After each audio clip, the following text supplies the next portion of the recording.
नमस्कार दोस्तों, कैसे हो आप सभी। दोस्तों आज का जो टॉपिक रहेगा वो राजस्थान की जलवायु। दोस्तों यहाँ के इसी टॉपिक से हम डेली, जैसे प्रत्येक टॉपिक में डेली हम 2 क्लास लेंगे, जिसमें 20-20 मोस्ट इंपॉर्टेंट क्वेश्चंस करने वाले हैं, जिसमें सारे टाइप के क्वेश्चंस मैं इंक्लूड करूँगा। जो हमारा जो टारगेट रहेगा वो राजस्थान हाईकोर्ट LDC को लेकर और ग्रुप D को लेकर है। तो यहाँ से प्रश्न हमेशा ही आपको देखने को दोस्तों मिल जाएगा, तो आपको चिंता करने की कतई आवश्यकता नहीं है। पहला प्रश्न दोस्तों देखिए, पहला जो प्रश्न है, कोपेन द्वारा प्रस्तुत जलवायु प्रदेशों में कौन सा सम्मिलित नहीं है। यानी कोपेन के द्वारा जलवायु का वर्गीकरण राजस्थान के लिए दिया गया था, कोपेन के द्वारा इनमें से कौन सा नहीं है। तो आपको इसमें पूरे ध्यान से देखना होगा कि साथ में AW उसके बाद में दक्षिणी राजस्थान लिख रखा है, तो बिल्कुल सही है ये तो दोस्तों। उसके बाद में आपको CWG उत्तरी राजस्थान दे रखा है, लेकिन ये नहीं हो सकता है। अगर आप कोपेन का वर्गीकरण देखो तो उसमें CWG दिखा होगा, लेकिन वहां पर दोस्तों आपको उत्तरी राजस्थान नहीं होगा। क्या नहीं होगा? उत्तरी राजस्थान नहीं होगा दोस्तों। जो यहाँ पर आपको दे रखा है ये उत्तरी राजस्थान, और इसी को ध्यान में रखना है। यहाँ पर पूर्वी राजस्थान दोस्तों होगा, जो कि सम्मिलित नहीं है। तो अपना आंसर सेकंड B यहाँ पर हो जाएगा दोस्तों, ठीक है, B हो जाएगा। तो नो डाउट। तीसरा शुष्क मरुस्थल, ये भी सही है। फिर चौथा अर्ध शुष्क मरुस्थल दोस्तों, ये भी सही है, ठीक है। तो ये आपको ध्यान में रखने हैं। जलवायु वर्गीकरण 4 प्रकार का है कोपेन के द्वारा। अगर इसका आंसर देखें तो आपके सामने कोपेन ने राज्य में 4 जलवायु प्रदेशों में बांटा है। चलिए आगे बढ़ते हैं। अगला प्रश्न देखिए दोस्तों, बहुत ही अच्छा प्रश्न। महावट जिससे होती है वह है, महावट जिससे होती वह है पश्चिमी विक्षोभ, चक्रवात, मानसूनी पवने, उपयुक्त सभी। दोस्तों उत्तर दीजिएगा। 4 ऑप्शन आपके सामने हैं। महावट जिससे होती है, तो इज द करेक्ट आंसर दोस्तों A हो जाएगा, पश्चिमी विक्षोभ। चलिए आगे बढ़ते हैं। इसी के साथ फटाफट करेंगे, ज़्यादा समय नहीं लेंगे दोस्तों। यहाँ पे लिखा भी हो डिटेल में मैंने कि भूमध्य सागरीय प्रति चक्रवात अर्थात पश्चिमी विक्षोभ के कारण शीत ऋतु में होने वाली वर्षा को स्थानीय भाषा में दोस्तों महावट कहते हैं।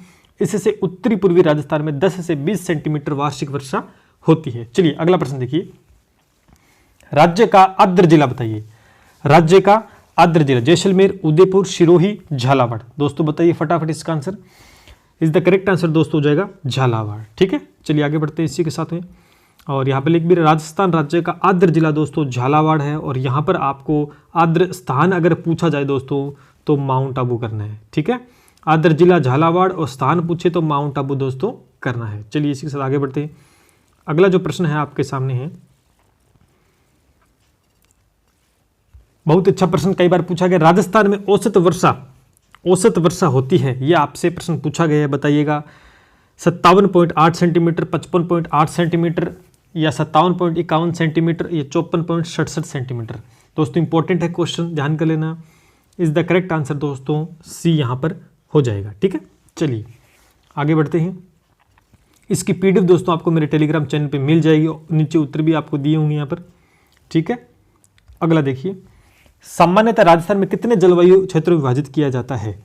सामान्यतः राजस्थान को कितने जलवायु क्षेत्रों में विभाजित किया जाता है दोस्तों। अभी हमने जो पहला प्रश्न किया था दोस्तों, तो उम्मीद करता हूँ आपको समझ में आया होगा। पहला जो प्रश्न किया था उसके विहार पे आपको बता सकते हैं राजस्थान में कितने, वो कोपेन का था दोस्तों, वो कोपेन का था। तो ध्यान करना, वो 4 प्रकार का बताया गया था, लेकिन हमें राजस्थान के कितने जलवायु क्षेत्र विभाजित किया जाता है ये आपको विशेषकर कोपेन का नहीं पूछा। तो इसका करेक्ट आंसर क्या हो जाएगा।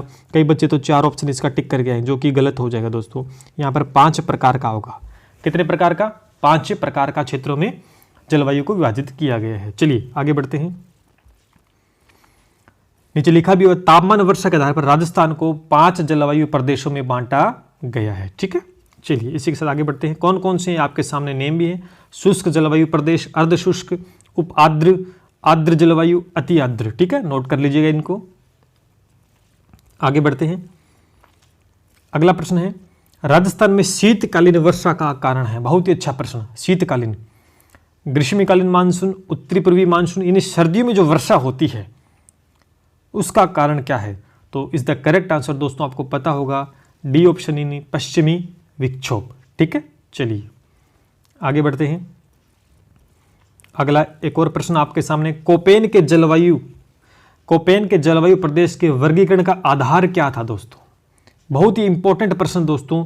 आधार क्या था, किस आधार पर कोपेन ने जलवायु प्रदेशों का वर्गीकरण किया था?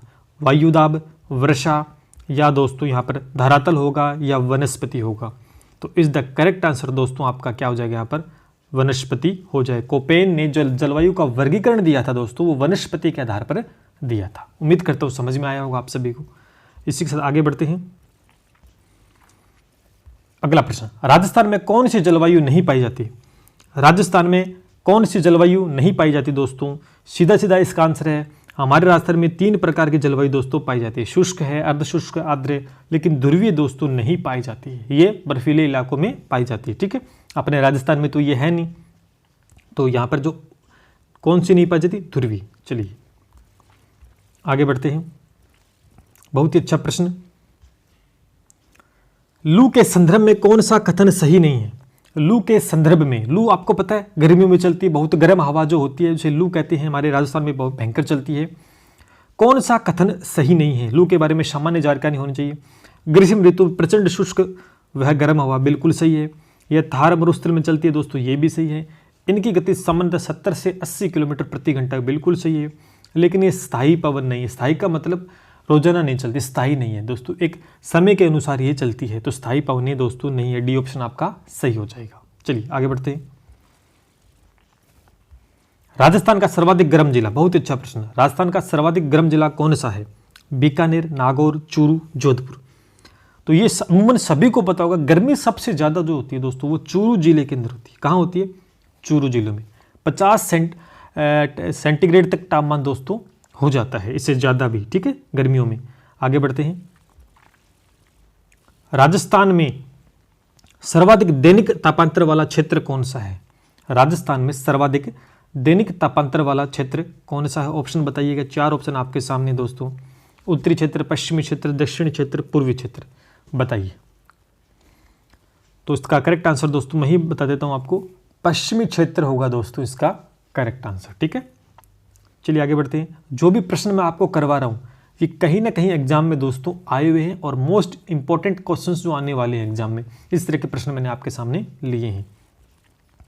अगला देखिए, राजस्थान का सर्वाधिक दैनिक तापांतर वाला जिला कौन सा है?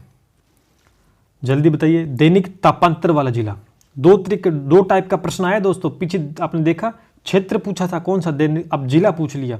मतलब प्रश्न घुमा के भी आपसे पूछा जा सकता है। चूरू, जोधपुर, जैसलमेर, बाड़मेर। तो इसका करेक्ट आंसर दोस्तों जैसलमेर हो जाएगा।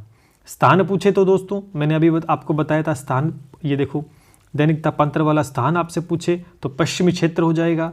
जिला आपसे पूछे तो दोस्तों क्या हो जाएगा आपका? जैसलमेर हो जाएगा। ध्यान में रखना, नोट कर लेना इस चीज को।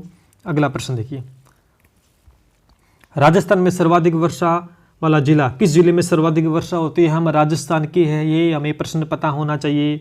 बताइए, सिरोही में होती है, झालावाड़ में, कोटा में, या उदयपुर में? बताइए भैया कहाँ होती है?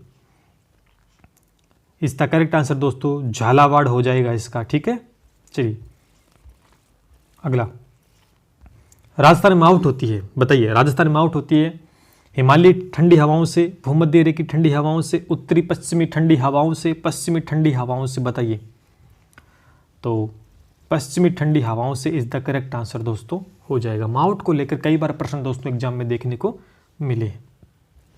अगला प्रश्न देखिए, लिखा भी हुआ है, शीतकाल में राजस्थान सहित उत्तरी भारत में होने वाली वर्षा को मावट कहा जाता है। मावट का मुख्य स्रोत भूमध्य सागर से आने वाली शीतोष्ण कटिबंधीय चक्रवात है, जो कि पछुआ पवने और धरातल के ऊपर क्षोभ मंडल में चलने वाली जेठ हवाओं के प्रवाह के माध्यम से मध्य एशिया से चलकर राजस्थान, पंजाब, हरियाणा, दिल्ली, उत्तर प्रदेश के कुछ भागों में वर्षा करती है। चलिए आगे बढ़ते हैं। राजस्थान में मावट होती है। मावट से कई तरह के प्रश्न पूछे जा सकते हैं, ध्यान कर लेना दोस्तों। Is the correct answer. सर्दियों में दोस्तों मावट होती है तो शीतोष्ण कटिबंध, शीतोष्ण चक्रवात, शीत से सर्दी, इससे ट्रिक बना के आप याद रख सकते हैं, शीतोष्ण चक्रवात मावट होती है। आगे बढ़ते हैं। अगला प्रश्न, राजस्थान में मावट का आगमन कब होता है? मतलब मावट से बहुत तरह के प्रश्न बन सकते हैं दोस्तों, इसलिए मैंने कई प्रश्न इसमें ज़्यादा इंक्लूड किए मावट के। राजस्थान मावट का आगमन कब होता है? बताइए दोस्तों। सितंबर, अक्टूबर, अक्टूबर, नवंबर, नवंबर, दिसंबर, दिसंबर, जनवरी। सारे सर्दी के महीने बता दिए यहाँ पर दोस्तों, तो यहाँ पर क्या आंसर हो जाएगा? डी ऑप्शन दोस्तों सही होगा। दिसंबर और जनवरी के महीने में दोस्तों हमें बारिश देखने को मिलती है हल्की फुल्की, वो मावठ कहलाती है। चलिए अगला प्रश्न देखिए, कुछ लिखा भी हुआ इसमें। 22 दिसंबर को सूर्य मकर रेखा पर लंबवत चमकता है। सामान्यतः इस स्थिति के बाद दिसंबर जनवरी उत्तर भारत में मावठ का आगमन होता है। ठीक है, आगे बढ़ते हैं। 17वां प्रश्न दोस्तों, मावठ में सर्वाधिक फायदा और सर्वाधिक नुकसान किस फसल को होता है? बहुत ही इंपॉर्टेंट प्रश्न, बहुत ही इंपॉर्टेंट प्रश्न। मावठ में सर्वाधिक फायदा और सर्वाधिक नुकसान किस फसल को होता है? तो गेहूं, धनिया। गेहूं के लिए बहुत ही लाभदायक होती है दोस्तों मावठ, और नुकसान सबसे धनिया को सबसे ज्यादा होगा। तो ध्यान करना दोस्तों, यहाँ पर गेहूं तो सभी बच्चे जानते हैं, लेकिन अगला जो ऑप्शन है चना, सरसों, मेथी, धनिया, इसमें बच्चों को पता नहीं होगा। तो ध्यान रखना गेहूं और धनिया यहाँ पर करेक्ट आंसर हो जाएगा। चलिए अगला प्रश्न, राजस्थान में होने वाली मावठ के बारे में असत्य कथन आपको बताना है। यह रबी की फसल के लिए बिल्कुल वरदान है। रबी में गेहूं आती है तो इसका मतलब रबी के लिए वरदान है। भूमध्य सागरीय धाराओं से आगमन होता है, बिल्कुल सही है दोस्तों, यहाँ पर इज द करेक्ट आंसर हो जाएगा। भारत में इसका प्रभाव उत्तरी और पश्चिम भागों में दिखाई देता है, बिल्कुल सही है। मावठ के साथ मूसलाधार बारिश, बच्चे को ही पता है मावठ हल्की फुल्की बारिश होती है, मूसलाधार बारिश मावठ को नहीं बोलते हैं दोस्तों। तो डी ऑप्शन यहाँ पर असत्य कथन हो जाएगा। चलिए आगे बढ़ते हैं। राजस्थान को दो भागों बांटने वाले समवर्षा है।